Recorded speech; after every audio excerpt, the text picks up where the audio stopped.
In the United States, there are 750,000 teen pregnancies per year ages 15 through 19, according to DoSomething.org.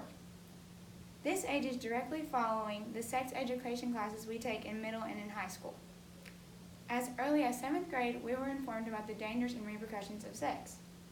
We had a 70-year-old female sex ed teacher that told us about the STI she had in college and how miserable it was. Although yes, it did scare us, it didn't keep most of us from having sex eventually. So, what would be more effective? What should be the goal of these presentations? Debate comes when answering questions like these. The goal of sex education is to inform the maturing youth of the hormonal changes and desires that they are going to experience when they get older and to know what they are before it comes.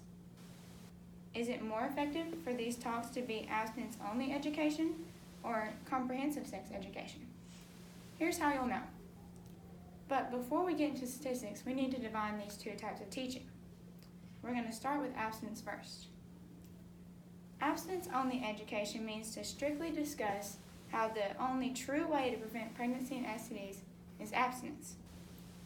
Advocatesforyouth.org says that this education teaches that sexual expression outside of marriage can lead to harmful social, psychological, and physical consequences. This same website says that this method of teaching assumes one set of values as morally correct for all students. Most of the time, talk about condoms in this method is strictly limited to their failure rates and often is way over-exaggerated. On the other hand, comprehensive sex education also teaches abstinence, but goes into way to prevent pregnancy and STDs such as contraceptives and condoms. It also teaches about reproductive systems and sexual anatomy. This method teaches that sex is a normal, natural, and healthy part of life. Unlike abstinence-only education, comprehensive sex education doesn't avoid controversial topics.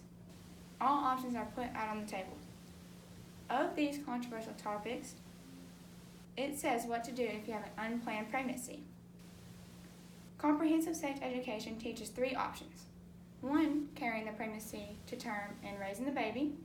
2, carrying the pregnancy to term and putting the baby up for adoption. And 3, ending the pregnancy with an abortion. According to a research study, Mathematica Policy Research Incorporated, on behalf of the U.S. Department of Health and Human Services, focused on 4 federally funded abstinence-only until marriage programs in different communities. This study found 0 evidence that abstinence-only programs increase the rate of sexual abstinence. If these programs that we're funding by our government aren't working, why should we persist and waste resources and time when we know that we can help formally educate through comprehensive sex ed?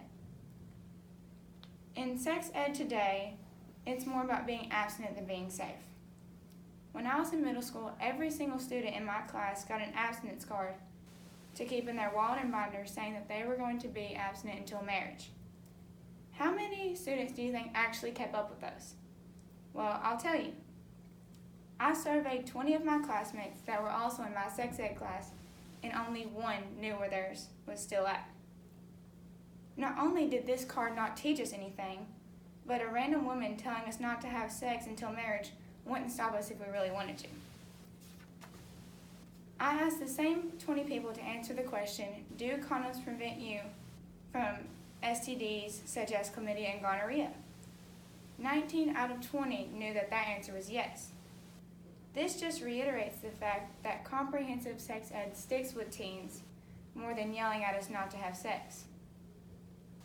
In my sex ed class in 7th grade, we learned about all the STDs, saw pics of some, and but we never learned any way to prevent them besides not having sex at all. In fact, until writing this speech, I didn't know that condoms protected females from STDs too. Little things like this can help us in the long run, married or not. I believe to lower the teen pregnancy rate, more realistic preventative measures need to be taught along with the safest method of abstinence. Teens need to be taught safe sex regardless if they plan on being abstinent or not. Instead of using fear as a tactic to scare teens out of having sex, we need to let their own values determine what they do and teach them safe sex either way. Thank you.